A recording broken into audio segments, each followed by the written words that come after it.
ಎಲ್ಲರಿಗೂ ನಮಸ್ಕಾರ ವೀಕ್ಷಕರೇ.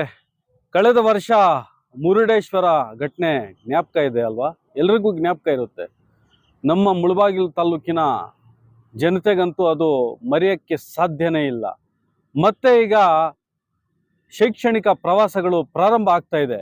ಈ ಶೈಕ್ಷಣಿಕ ಪ್ರವಾಸಗಳಿಂದ ಮುಂದೆ ಮತ್ತೆ ಇಂತಹ ಅನಾಹುತಗಳು, ಈ ಘಟನೆಗಳು ನಡೆಯೋದು ಬೇಡ.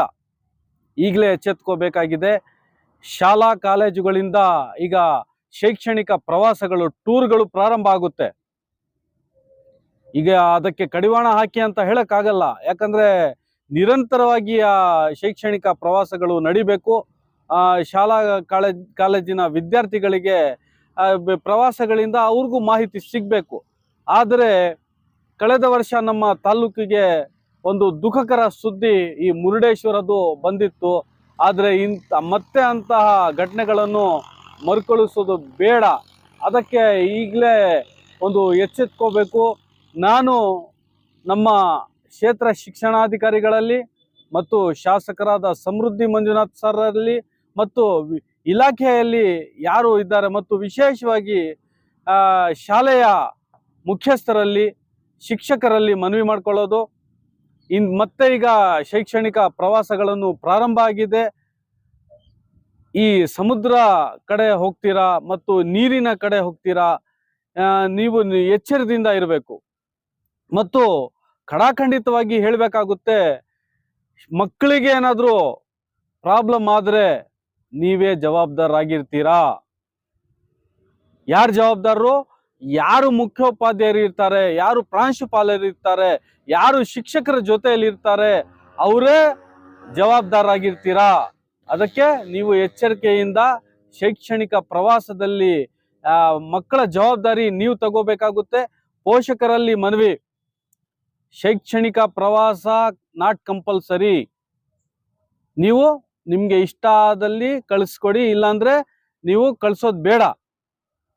ನಾನು ಈಗ ಈ ವಿಚಾರ ನಾನು ಹೇಳಬೇಕು ಬೇಡ ಅಂತ ಯೋಚನೆ. ಯಾಕಂದ್ರೆ ಶೈಕ್ಷಣಿಕ ಪ್ರವಾಸಗಳು ಅದು ಕೂಡ ಇಂಪಾರ್ಟೆಂಟ್. ಯಾಕಂದ್ರೆ ರಾಜ್ಯದಲ್ಲಿ ಮತ್ತು ಬೇರೆ ಬೇರೆ ಕಡೆಗಳಲ್ಲಿ ಹಿಸ್ಟಾರಿಕಲ್ ಪ್ಲೇಸಸ್ ಅನ್ನೋದು ಇರುತ್ತೆ, ಅದು ನೋಡಬೇಕು. ಹಿಸ್ಟ್ರಿ, ನಮ್ಮ ಇತಿಹಾಸ ತಿಳ್ಕೊಬೇಕಂದ್ರೆ ಪ್ರವಾಸ ಮಾಡಬೇಕು. ಈಗ ಶೈಕ್ಷಣಿಕ ಪ್ರವಾಸಗಳು ಅಂತ ಒಂದು ಕಡೆ ಇರುತ್ತೆ, ಇನ್ನೊಂದು ಕಡೆ ಏನಂದ್ರೆ ಅದು ಶಿಕ್ಷಣಕ್ಕೆ, ಶೈಕ್ಷಣಿಕ ವಿಚಾರಕ್ಕೆ ಸಂಬಂಧಪಟ್ಟ ಇರಲ್ಲ. ಅಂತ ಕಡೆ ಎಲ್ಲ ಹೋಗಿ ಇಂತಹ ಘಟನೆಗಳು ನಡೆಯುತ್ತೆ. ಹೋಗಿ ಬೇಡ ಅನ್ನೋದಕ್ಕೆ ಆಗಲ್ಲ ನಾವು. ಆದರೆ ನಾನು ಒಂದು ಮನವಿ ಮಾಡ್ತೀನಿ ಮತ್ತು ಒಂದು ಎಚ್ಚರಿಕೆಯ ಸಂದೇಶನೇ ಅಂತ ಅಂದ್ಕೊಳ್ಳಿ.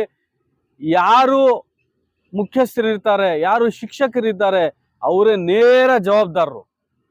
ಮಕ್ಕಳಿಗೆ ಏನಾದರೂ ಅನಾಹುತ ಆದರೆ ನೀವೇ ಅದಕ್ಕೆ ಜವಾಬ್ದಾರಾಗಿರ್ತೀರಾ. ಕ್ಷೇತ್ರ ಶಿಕ್ಷಣಾಧಿಕಾರಿಗಳು ನೀವು ಕೂಡ ಅದಕ್ಕೆ ಜವಾಬ್ದಾರಿ ತಗೋಬೇಕಾಗುತ್ತೆ. ಈಗ ಪರ್ಮಿಷನ್ ಕೊಡುವಾಗ ಷರತ್ತುಗಳನ್ನು ವಿಧಿಸಬೇಕು. ಷರತ್ತುಗಳನ್ನು ವಿಧಿಸಿನೇ ನೀವು ಪರ್ಮಿಷನ್ ಕೊಡಬೇಕಾಗುತ್ತೆ. ಯಾಕಂದ್ರೆ ಹೇಳೋದೊಂದು ಹೋಗೋದೊಂದು ಕಡೆ. ಪರ್ಮಿಷನ್ ತಗೊಳ್ತಾರೆ ಇಂಥ ಪ್ಲೇಸಸ್ ಅಂತ, ಪರ್ಮಿಷನ್ ತಗೊಳ್ಳೋದು ಒಂದು ಪ್ಲೇಸ್ಗೆ, ಈ ಟೂರ್ಗೆ ಹೋಗೋದು ಬೇರೆ ಕಡೆಗೆ.